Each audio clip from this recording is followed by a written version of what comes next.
Assalamualaikum warahmatullahi wabarakatuh. Hai teman-teman semua, kami dari kelompok 6. Di sini kami akan menjelaskan sedikit mengenai penerapan K3 pada pemadam kebakaran. Berikut anggota kelompok kami, yaitu saya sendiri Desi, kemudian Cindi, Diva, Wilda, dan juga Nisa. Latar belakang. Keselamatan dan kesehatan kerja harus ada di perusahaan atau instansi pemerintahan karena salah satu aspek perlindungan tenaga kerja. Hal ini dituangkan dalam UU Nomor 1 Tahun 1970 tentang keselamatan kerja. Adanya jaminan keselamatan kerja pada pasal 3 ayat 1 berbunyi mencegah, mengurangi, dan memadamkan kebakaran, dan pasal 9 ayat 3 yang berbunyi menyelenggarakan latihan penanggulangan kebakaran untuk menghadapi kondisi darurat atau bencana yang diperlukan kesiapsiagaan yang bertujuan untuk mengidentifikasi risiko kondisi darurat atau bencana, menilai analisa risiko kerentanan bencana, pemetaan risiko kondisi darurat atau bencana, dan mengendalikan kondisi darurat atau bencana. Kesiapsiagaan ini bertujuan untuk meminimalkan dampak terjadinya kejadian akibat kondisi darurat dan bencana yang dapat menimbulkan kerugian fisik, material, dan jiwa, mengganggu operasional, serta menyebabkan kerusakan lingkungan atau mengancam finansial citra rumah sakit. Dalam lingkungan rumah sakit, pelaksanaan tugas di setiap pekerjaan dapat menjadi potensi bahaya. Potensi bahaya tersebut bila tidak diantisipasi dengan baik dan benar, dapat menimbulkan dampak yang negatif. Salah satunya adalah bahaya kebakaran. Kebakaran adalah bahaya yang ditimbulkan oleh adanya nyala api yang tidak terkendali dan dapat mengancam keselamatan jiwa maupun harta benda. Selain itu, kebakaran merupakan peristiwa berkorbannya api yang tidak dikehendaki dan selalu membawa kerugian.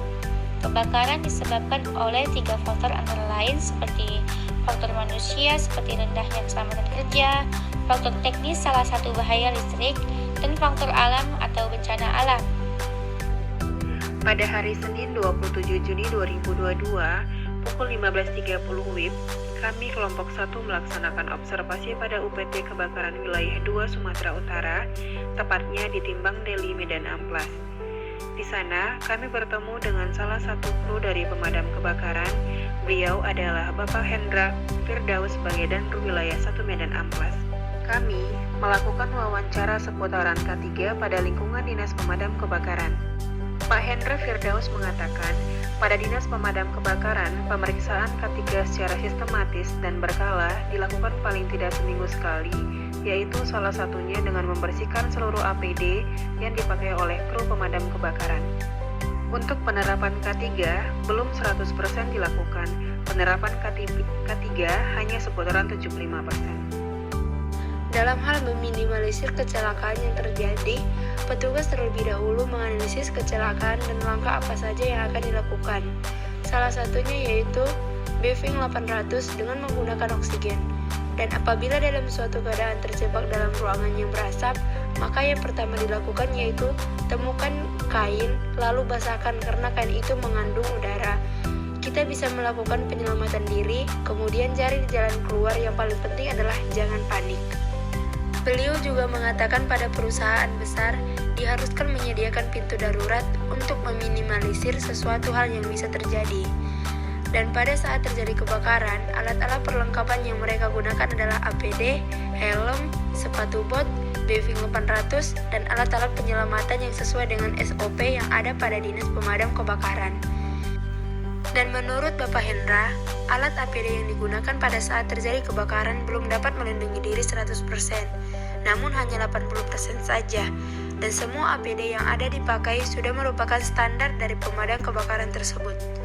Untuk pelatihan keselamatannya itu sendiri, Dinas Kebakaran melakukan latihan fisik dan pembelajaran bagaimana tata cara penyelamatan pada setiap kru pemadam kebakaran. Demikian, terima kasih. Kesimpulannya yaitu berdasarkan pada hasil wawancara yang kami lakukan sebelumnya, maka dapat ditarik kesimpulan bahwa dalam suatu instansi, perusahaan, dan lain sebagainya, wajib mengupayakan adanya penerapan K3 di ruang lingkup kerjanya demi terlaksananya keamanan, kesehatan, dan keselamatan pekerja. Dan semua ini sudah diatur oleh undang-undang. Dan sudah sewajarnya setiap bidang usaha mengikuti peraturan dalam penyediaan peralatan dan alat pelindung diri dari segala macam resiko yang mungkin terjadi pada saat bekerja, Begitu juga yang sudah diterapkan pada instansi pemadam kebakaran yang kami wawancarai telah menerapkan K3 secara maksimal agar terhindar dan meminimalisir bahaya yang mungkin terjadi pada pekerjanya. Berikut foto terkait dari hasil observasi kami. Sekian hasil presentasi dari wawancara kami kali ini. Apabila ada kekurangan, kami memohon maaf. Kami akhiri. Wassalamualaikum warahmatullahi wabarakatuh. Terima kasih.